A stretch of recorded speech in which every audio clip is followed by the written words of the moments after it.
السلام علیکم ورحمۃ اللہ وبرکاتہ۔ رسول اللہ صلی اللہ علیہ وسلم نے فرمایا، ہر آدمی کی انتہائی بابرکت اور اس کی انتہائی منحوس چیز اس کی زبان ہے، یعنی انسان کی نحوست کا تعلق اس کی زبان کے ساتھ ہے کہ منہ سے کیا بولتا ہے۔ پھر اسی طرح یہ کہ بیماری میں بھی اچھی بات کرنی چاہیے، کیونکہ اچھی بات کے جسم پر اچھے اثرات ہوتے ہیں اور بری باتوں کے برے اثرات ہوتے ہیں۔ رسول اللہ صلی اللہ علیہ وسلم نے فرمایا کہ اللہ تعالیٰ فرماتا ہے، حدیث قدسی ہے، جب میں اپنے مومن بندے کو آزماتا ہوں اور وہ تیمارداری کرنے والوں کے سامنے میرا شکوہ نہیں کرتا تو میں اسے اپنی قید سے آزاد کر دیتا ہوں، یعنی اس کو شفا عطا کر دیتا ہوں۔ پھر اس کے پہلے گوشت کے عوض بہترین گوشت عطا کرتا ہوں اور اس کے پہلے خون کے بدلے بہترین خون عطا کرتا ہوں۔ پھر وہ اثر نو عمل کرتا ہے، یعنی دوبارہ پھر وہی کام یا اچھے کام کرنے کے قابل ہو جاتا ہے۔ اور کتنی بڑی بات ہے، آپ نے دیکھا ہوگا کہ کچھ لوگ ایک نہیں کئی سرجریز کروا چکے ہوتے ہیں، لیکن ایک عام انسان سے زیادہ صحت مند نظر آتے ہیں۔ پازیٹیو تھنکنگ ہے نا جو ان کو ابھارے رکھتی ہے کہ میں اور اچھا کام کروں اور زیادہ کام کروں، مزید کچھ کروں۔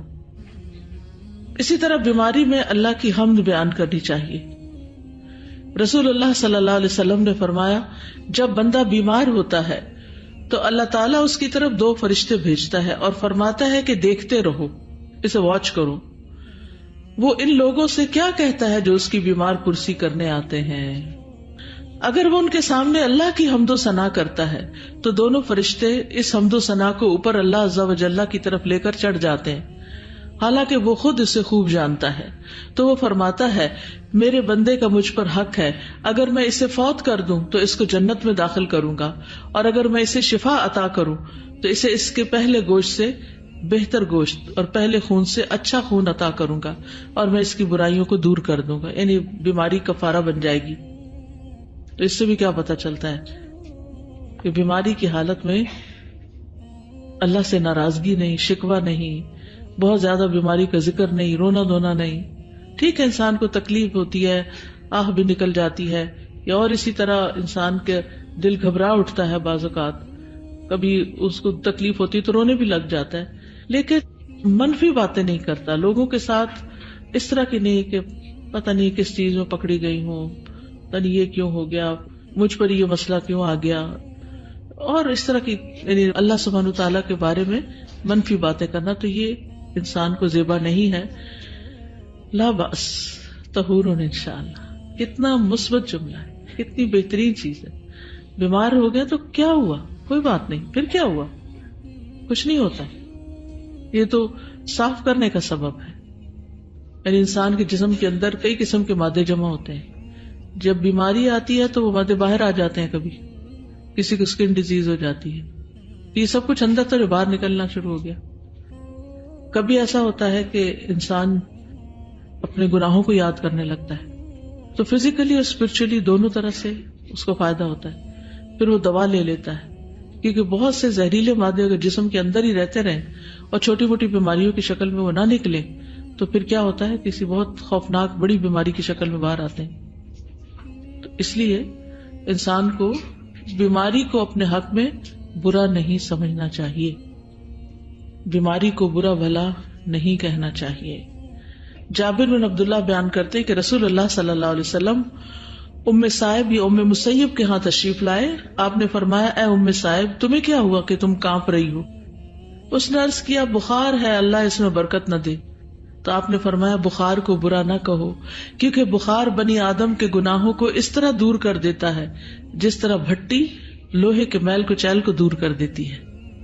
بیماریوں کو برا بھلا نہیں بولو۔ کبھی بیمار نہ ہونا جہنمی انسان کی نشانی ہے۔ ابو ہریرہ رضی اللہ عنہ سے روایت ہے، وہ کہتے ہیں کہ ایک دیہاتی رسول اللہ صلی اللہ علیہ وسلم کی خدمت میں حاضر ہوا تو رسول اللہ صلی اللہ علیہ وسلم نے اس سے پوچھا، کیا تمہیں کبھی ام ملدم نے اپنی گرفت میں لیا ہے؟ اس نے کہا کہ ام ملدم کیا ہے؟ آپ نے فرمایا، جسم اور گوشت کے درمیان حرارت کا نام ہے، یعنی بخار۔ اس نے کہا، میں نے تو اپنے جسم میں کبھی یہ چیز محسوس نہیں کی۔ آپ نے پوچھا، کیا کبھی تمہیں صداع نے پکڑا ہے؟ اس نے پوچھا، وہ کیا ہوتا ہے؟ آپ نے فرمایا، وہ رگیں جو انسان کے سر میں چلتی ہیں، یعنی اس سے سر درد ہوتا ہے. اس نے کہا میں نے اپنے جسم میں کبھی یہ تکلیف محسوس نہیں کی. پھر جب وہ چلا گیا تو آپ نے فرمایا جو کسی جہنمی کو دیکھنا چاہتا ہے وہ اس کو دیکھ لے. یعنی اگر کبھی کسی کو سر درد ہی نہیں ہوا یا کبھی کسی کو بخار ہی نہیں ہوا یا کبھی کسی کو کوئی تکلیف ہی نہیں ہوئی تو یہ کوئی اچھی علامت نہیں ہے. اس کا مطلب نہیں بیماریاں مانگی جائیں، لیکن اس کا مطلب یہ ہے کہ جب بیماری آئے تو انسان اس پہ صبر کرے، اجر کا یقین رکھے، گناہوں کا کفارہ سمجھے اور اللہ کی رضا پر راضی رہے، دل چھوٹا نہ کرے، بخار کو برا بلا نہ کہے اور لوگوں کو برا بلا نہ کہے اور چڑچڑے پن سے بچے، اللہ کی رضا پہ راضی رہے. لیکن یہ یاد دہانی کتنی ضروری ہے. جب مصیبت آتی ہے تو ہر چیز بھول جاتی ہے، تو اس لیے ایک دوسرے کو یاد بھی کرانا چاہیے. پچھلے دنوں کوئی بچی ہماری عمرے پر گئی تو وہاں جا کر وہ بیچاری گر گئی، بازو ٹوٹ گئی. اتنے شوق ذوق سے گئی تھی تو سوچے بہت بڑی تکلیف. تو اس کو میں نے پھر انہیں حدیثوں میں سے ایک حدیث بھیجی. کہتی اس کے بعد میرا morale اتنا بلند ہوا، میرے لیے وہ بیماری جھیلنا آسان ہو گئی. تھنکنگ پازیٹیو ہو گئی، ورنہ تو سارا وقت انسان روتے دھوتے گزار دیتا ہے، میرے ساتھ کیا ہو گیا، میرے ساتھ کیا ہو گیا، میں کیوں پیچھے رہ گئی. تو یہ حدیثیں یاد بھی ہونی چاہیے اور ایک دوسرے کو یاد دہانی بھی کرانی چاہیے. اولڈ ایج بھی بیماری کی ایک شکل ہوتی ہے اور اس میں انسان جسم بھی دکھ رہا ہے، سیدھا چل بھی نہیں سکتا، ایک ایک قدم اٹھانا مشکل، نیند نہیں آتی، کھانا ہضم کرنا مشکل، دانتوں سے چبانا مشکل. یعنی کوئی ایک مسئلہ ہوتا ہے بڑھاپے میں. لیکن اگر کوئی بڑھاپا اپنا خوبصورت کر لے، اللہ کے ذکر کی طرف لگ جائے اور صبر کے ساتھ کام لیتا رہے، اوپر والوں کو بھی پریشان نہ کرے، تو یہ بھی ایک مومن کے لیے لمحے لمحے کے اجر کا باعث ہے. انس بن مالک کہتے ہیں میں نے رسول اللہ صلی اللہ علیہ وسلم کو فرماتے ہوئے سنا، آپ فرما رہے تھے ان اللہ قال، بے شک اللہ تعالیٰ نے فرمایا جب میں آزماتا ہوں اپنے بندے کو اس کی دو پیاری چیزوں کے ساتھ یعنی آنکھوں کے ساتھ، پھر وہ صبر کرتا ہے، اوستہ منہم الجنۃ، تو میں ان دونوں کے بدلے اس کو جنت عطا کرتا ہوں. مراد تھی دونوں آنکھیں، اور اس حدیث کو دوسری سند سے بھی بیان کیا گیا ہے.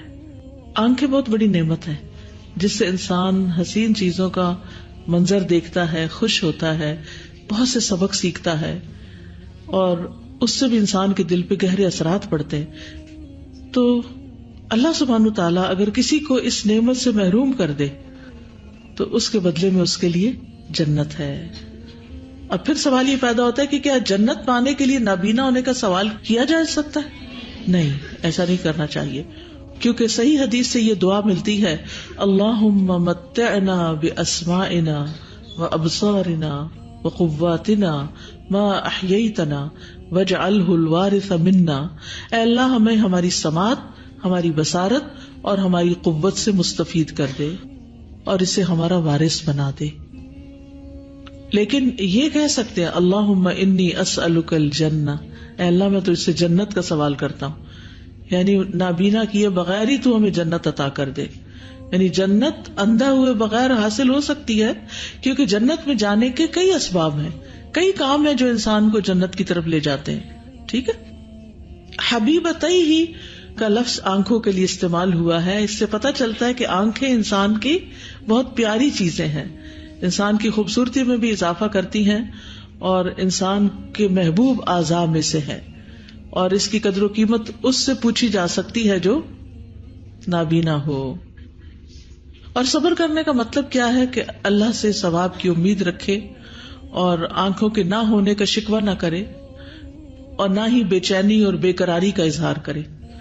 بے چینی کا اظہار، بے قراری کا اظہار، کمپلینٹس، یہ صبر کے خلاف ہے. یعنی صبر کے خلاف صرف یہ نہیں ہوتا کہ انسان چیخے چلائے، یعنی بیزاری کا رویہ اختیار کرنا جو ہے، چڑچڑا پن اور ہر ایک کے ساتھ ناراضگی، ڈانٹ ڈپٹ، یہ سب کچھ بے صبری کے ضمن میں آتا ہے. اس سے یہ بھی پتہ چلتا ہے کہ بیماری کی آزمائش سے انسان کو فائدہ حاصل ہوتا ہے، یعنی انسان کے درجات بلند ہوتے ہیں، گناہوں کا کفارہ ہوتا ہے. ابو موسیٰ اشعری کہتے ہیں کہ رسول اللہ صلی اللہ علیہ وسلم نے فرمایا، اطعم الجائع، بھوکے کو کھانا کھلاؤ، وعود المریض، اور مریض کی عیادت کرو، وفک العانی، اور قیدی کو چھڑاؤ. تو اس میں پہلی بات جو کی گئی ہے وہ بھوکے کو کھانا کھلانا ہے اور دوسری مریض کی عیادت. تو عیادت کیا ہے؟ عیادت کا لفظ ہے نا، عادہ یعود سے لوٹ کے آنا، پلٹ کے آنا. تو مریض کی تیمارداری صرف یہ نہیں ہوتی کہ مزاج پرسی کر لی جائے کیا حال ہے آپ کا، بلکہ اسے تسلی دینا، اس کے لیے دوا اور علاج کا بندوبست کرنا بھی تیمارداری میں شامل ہے، اور یہ ایک بہت بڑا اجر و ثواب کا کام ہے۔ تو اب یہ مجھے آپ بتائیے کہ تیمارداری کیا ہوتی ہے، عیادت کیا ہوتی ہے؟ ہاؤ آر یو، کیا حال ہے، اس کو تسلی دینا، لا بأس طہور انشاءاللہ، ابشری، تسلی، اور کیا کرنا، اس کی دوا کا بندوبست کرنا، اسے ڈاکٹر کے پاس لے جانا یا ڈاکٹر کو اس کے پاس لے آنا، اس کو دم کرنا، اس کو پازیٹیو کرنا، اس کو خوش کر دینا، یہ بہت بڑے اجر کے کام ہیں۔ حقیقت یہ ہے کہ بیمار کی تیمارداری فرض نہیں ہے، یعنی فرض کے درجے میں نہیں کہ اگر کوئی نہ کرے تو گناہگار ہوگا، لیکن بہرحال یہ ایک بہت تاکیدی حکم ہے، فرض کفایہ اس کو کہہ سکتے ہیں، فرض عین نہیں بلکہ فرض کفایہ ہے۔ لیکن اگر بیمار پرسی نہ کرنے کی وجہ سے قطع تعلق ہی ہوتی ہو تو اس صورت میں پھر فرض عین بھی ہو جاتا ہے، جیسے گھر میں ماں باپ ہیں یا اور جن کی ہم پر ذمہ داری ہے، یعنی گھر میں اگر کوئی بیمار ہے، بوڑھا ہے، بزرگ ہے یا بچہ ہے اور وہ اپنا خیال خود نہیں رکھ سکتا تو اس صورت میں تو پھر لازم ہو جاتا ہے، پھر فرض عین ہو جاتا ہے کہ آپ اس کی کیئر کریں۔ تو یہ تینوں کام پھر لازم ہیں، بھوکے کو کھانا کھلانا، بیمار کی بیمار پرسی اور قیدی کو چھڑانا۔ جہاں تک کھانا کھلانے کا تعلق ہے تو جو بھوکا ہو اس کے لیے زکوٰۃ کے علاوہ مال میں بھی جو حق ہے اس میں سے یہ حق ادا کیا جائے گا، ٹھیک ہے؟ زکوٰۃ فرض درجے میں ہے نا، تو زکوٰۃ کے علاوہ بھی مال میں حق ہوتا ہے، تو یہ اس حق میں سے ہوتا ہے، ٹھیک ہے؟ یعنی یہ فرض زکوٰۃ کے درجے کا فرض نہیں ہے، یہ زکوٰۃ کی طرح فرض نہیں ہے، لیکن وفی اموالہم حق معلوم للسائل والمحروم، تو بھوکا سوالی ہو سکتا ہے، پتہ چل جاتا ہے آپ کو، تو اس کے لیے پھر کھانے کا بندوبست کرنا ضروری ہے۔ بھوکے کو کھانا نہ کھلانے کا گناہ بھی ہے، اور اگر کوئی آپ کے سامنے جس کو کھلانا آپ کی ریچ میں ہو اور آپ اسے کھلا ہی نہیں رہے، بھوکا ہی مر جائے، تو پھر بعض علماء کہتے ہیں کہ اس شخص پر دیت بھی ہوگی۔ یعنی عام طور پر ایسا ہوتا تو نہیں، لیکن بعض لوگ، جیسے کوئی گھر میں بزرگ ہے، بیمار ہے، اس کی تیمارداری لازم ہے، لیکن ساتھ باہر کا کام بھی ہے، کچھ لوگ کھیتوں میں کام کرتے ہیں، عورتیں بھی کرتی ہیں، وہ بھی گھر سے نکل جاتی ہیں، مرد بھی نکل جاتے ہیں، اور پیچھے بوڑھے ماں باپ بیٹھے ہیں، بیمار ہیں، اور انہیں دوائی نہیں وقت پہ ملی، وہ مر گئے، تو یہ بہت کبیرہ گناہوں میں سے۔ تو یہ جو نیگلیجنس ہے، نیگلیجنس، چاہے دوا کی ضرورت ہو دوا نہ دینا، اور کھانے کی ضرورت ہو تو کھانا نہ دینا۔ اسی طرح یہ کہ بھوکا زبردستی بھی کھانا طلب کر سکتا ہے، مانگ سکتا ہے۔ پھر اسی طرح دوسری چیز ہے فک العانی، قیدی کو چھڑانا، یہ بھی مسلمانوں پہ واجب ہے۔ ایسے مال کے ساتھ جو نفلی صدقہ بنتا ہے یا زکوٰۃ کے مال کے ساتھ قیدی کو چھڑانے میں زکوٰۃ بھی دی جا سکتی ہے، ٹھیک ہے؟ تو یہ غلاموں کو آزاد کرنے کے مصارف میں سے ہے، 8 مصارف ہے نا، تو ان میں سے ایک ہے غلاموں کی رہائی میں، تو قیدی ایسے ہی جیسے غلام ہوتا ہے۔ اور تیسری بات جو اس حدیث میں آئی، وعود المریض، بیمار کی بیمار پرسی کی جائے۔ بیمار پرسی اور ملاقات میں فرق ہوتا ہے، ٹھیک ہے؟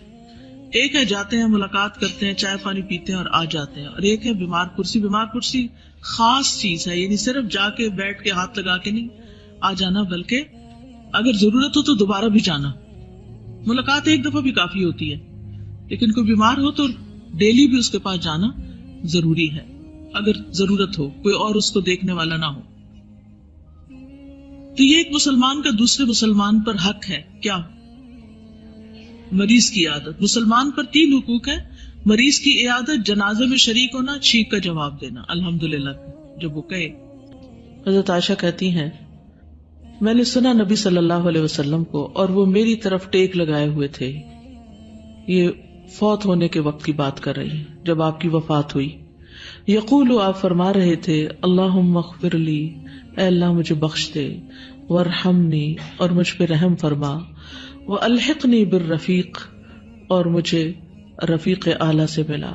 آپ صلی اللہ علیہ وسلم بلند ساتھیوں میں سے ہی تھے، لیکن پھر بھی آپ نے اس کی دعا کی۔ بات یہ ہے کہ کوئی چیز حاصل ہونے کے بعد بھی اس کے لیے دعا کرتے رہنا چاہیے. کسی بھی درجے یا کسی بھی مقام یا کسی بھی پہچان تک پہنچنے کے لیے عمل اور کوشش کے علاوہ دعا بڑی ضروری ہوتی ہے. ہم سب نبی صلی اللہ علیہ وسلم کے لیے اذان کے بعد ایک دعا کرتے ہیں. وہ کون سی دعا ہے؟ اللہم رب هذه الدعوة التامة والصلاة القائمة آت محمدا الوسیلة والفضیلة وابعثه مقاما محمودا الذی وعدته. اے اس مکمل پکار کے مالک اور قائم ہونے والی نماز کے رب، تو محمد صلی اللہ علیہ وسلم کو مقام وسیلہ عطا فرما. وسیلہ کیا ہے؟ جنت میں سب سے اونچا درجہ ہے وہ جو صرف ایک شخص کو ملے گا، اور نبی صلی اللہ علیہ وسلم نے فرمایا کہ مجھے امید ہے کہ وہ میں ہوں گا. اور خاص فضیلت عطا فرما والفضیلہ، اور انہیں مقام محمود پر فائز فرما جس کا تو نے ان سے وعدہ کیا. تو قیامت کے دن اس شخص کو میری شفاعت نصیب ہوگی، یعنی جو اس طرح کی دعا کرے گا. اب یہ وسیلہ تو آپ کو مل چکا ہے، لیکن پھر بھی ہم دعا کرتے رہتے ہیں تاکہ ہمیں شفاعت نصیب ہو. ٹھیک ہے. اور دوسری بات یہ ہے کہ موت کے آثار سامنے ہوں تو موت کی آرزو کی ممانعت نہیں. ٹھیک ہے. یعنی امام بخاری نے اس حدیث کو عنوان کے آخر میں جو لائے ہیں بیان کیا ہے، اس میں اشارہ ہے کہ موت کی آرزو اس وقت منع ہے جب موت کے اثرات سامنے نہ آئے. یعنی انسان اچھی بھلی زندگی بسر کر رہا ہے اور پھر کیا ہوتا ہے کہ اچانک کوئی تکلیف آ جاتی تو وہ کیا کرتا ہے؟ موت کی دعائیں مانگنے لگتا ہے. یہ غلط ہے. اس وقت کہنا چاہیے اللہ اس وقت تک زندہ رکھ جب تک زندگی میرے حق میں بہتر ہے، اور اس وقت موت دے دے جب موت میرے حق میں بہتر ہے. ٹھیک ہے. اب آپ دیکھیں کہ یہ تو منع ہے کہ انسان موت مانگے زندگی، لیکن جب بالکل مرنے کے قریب ہے تو اس وقت اگر کوئی ایسی تمنا کرے کہ مجھے علیین میں جگہ دے، مجھے صالحین کے ساتھ ملا دے، مجھے رفیق اعلیٰ کے ساتھ ملا دے، تو یہ دعا جو ہے یہ اس میں نہیں آتی جو تکلیف کے وقت موت مانگنے والی ہے. پھر یہ ہے کہ یہ اس وقت کی جو دعائیں ہیں وہ اللہ سے ملاقات کا شوق بھی ہے، جیسے کہ ایک اور حدیث سے ہمیں پتہ چلتا ہے. نبی صلی اللہ علیہ وسلم نے فرمایا جو شخص اللہ سے ملاقات کو محبوب رکھتا ہے اللہ بھی اس سے ملاقات کو محبوب رکھتا ہے، اور جو اللہ سے ملاقات کو پسند نہیں کرتا اللہ بھی اس سے ملاقات کو پسند نہیں کرتا. حضرت عائشہ رضی اللہ عنہا یا نبی صلی اللہ علیہ وسلم کی کسی اور زوجہ نے عرض کیا، بے شک موت کو تو ہم بھی ناپسند کرتے ہیں. آپ نے فرمایا بات یہ نہیں ہے، بلکہ مومن کو جب موت آتی ہے تو اسے اللہ کی خوشنودی اور اس کے ہاں عزت و اکرام کی خوشخبری دی جاتی ہے. اس وقت مومن کو کوئی چیز اس سے زیادہ عزیز نہیں ہوتی جو اس کے آگے اللہ سے ملاقات اور اس کی رضا اور جنت ہوتی ہے. اس لیے وہ اللہ سے ملاقات کا خواہش مند ہو جاتا ہے اور اللہ بھی اس کی ملاقات کو پسند کرتا ہے. اور جب کافر کی موت کا وقت آتا ہے تو اسے اللہ کے عذاب اور اس کے ہاں ملنے والی سزا کا بتایا جاتا ہے. تو جو چیز اس کے آگے ہے وہ اسے انتہائی ناگوار گزرتی کہ اب تو آئی شامت، اس لیے وہ اللہ سے ملنے کو پسند نہیں کرتا، لہٰذا اللہ بھی اس سے ملنا نہیں چاہتا. مسلم کی روایت میں ہے جب آنکھیں پھٹ جائیں موت کے وقت، جب موت کا وقت قریب ہوتا ہے تو نگاہ پھر جاتی، انسانوں سے نگاہ نہیں ملاتا، اس کی نگاہ پلٹ جاتی اور سینے میں دم گھٹنے لگے، سانس اکھڑنے لگے اور رونگٹے کھڑے ہو جائیں اور انگلیاں اکڑ جائیں، ٹھنڈی ہو جائیں. بس اس وقت جو اللہ سے ملاقات کرنے کو پسند کرتا ہے اللہ تعالیٰ بھی اس سے ملاقات کرنے کو پسند کرتا ہے، اور جو اس وقت اللہ سے ملاقات کو ناپسند کرتا ہے اللہ بھی اس سے ملاقات کو پسند نہیں کرتا. کیونکہ اس وقت کیا نظر آ جاتا ہے انسان کو؟ فرشتے نظر آ جاتے ہیں اور ان کا معاملہ نظر آ جاتا ہے، تو اس کو شوق لگ جاتا ہے کہ بس اب میری روح جلدی نکلے تو میں فوراً جاؤں اللہ کے پاس. تو یہ اس وقت کی دعا یا تمنا یا خواہش موت کی یہ وہ نہیں ہے جو دنیا میں جیتے جی انسان کو کوئی مشکل آئی اور وہ سوئسائڈ کرنے کی سوچے یا یہ کہ مرنے کی باتیں کرے. ان دونوں میں فرق ہے.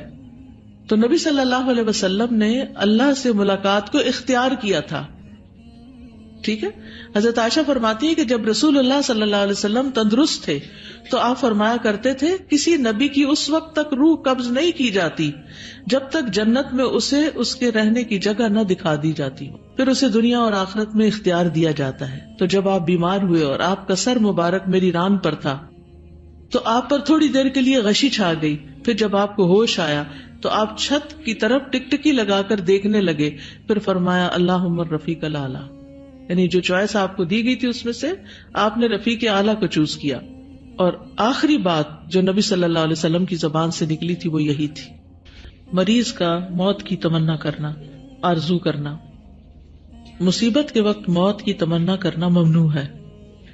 ہاں اگر آخرت خراب ہونے کا خطرہ ہو تو پھر اس صورت میں دعا کرنی چاہیے، جیسے نبی صلی اللہ علیہ وسلم ہر نماز کے بعد دعا کرتے تھے، اے اللہ اگر تو کسی قوم کے ساتھ فتنے کا ارادہ کرے تو مجھے فتنے میں مبتلا کیے بغیر فوت کر لینا. نبی صلی اللہ علیہ وسلم نے فرمایا تم میں سے کوئی موت کی تمنا بالکل نہ کرے کسی تکلیف سے جو اس کو پہنچی، لیکن اگر مجبوراً وہ ایسا کرنے والا ہی ہے تو فَلْيَقُلْ اللَّهُمَّ أَحْيِنِي مَا كَانَتِ الْحَيَاةُ خَيْرًا لِّي وَتَوَفَّنِي إِذَا كَانَتِ الْوَفَاةُ خَيْرًا لِّي. اے اللہ تو مجھے زندہ رکھ جب تک زندگی میرے حق میں بہتر ہے، اور مجھے فوت کر دے جب وفات میرے حق میں بہتر ہے. سوئسائڈل ہوتے ہیں نا جو لوگ، کئی لوگوں کے اندر ایسے خیالات آنے لگتے ہیں کہ اپنے آپ کو مار ڈالو، تو ان کو بھی یہ دعا سکھانی چاہیے. لیکن انسان جب تک زندہ رہے اپنے لیے بھلائی ہی مانگتا رہے، بہتری کی دعائی کرتا رہے، اور فتنے کا وقت ہو تو پھر فتنے سے بچنے کے لیے دعا کر سکتا ہے. لیکن موت کی تمنا کرنا جائز نہیں، مصیبت کی وجہ سے خاص طور پر. یوسف علیہ السلام نے اپنے مسلمان ہو کر مرنے کی دعا کی تھی، انت ولی فی الدنیا والآخرہ توفنی مسلما والحقنی بالصالحین. مریم علیہ السلام نے دعا کی تھی یا لیتنی مت قبل ھذا، تو وہ دعا نہیں تھی بلکہ ایک طرح سے اپنے جذبات کا اظہار تھا، کاش میں اس سے پہلے ہی مر جاتی اور بھولی بلائی ہوتی. نبی صلی اللہ علیہ وسلم نے دعا کی فاقبضنی الیک غیر مفتون، تو مجھے اس فتنے میں ڈالنے سے پہلے ہی اپنے پاس بلا لینا. تو جب جان کا فتنے میں پڑنے کا خطرہ ہو تو پھر دعا کر سکتے ہیں.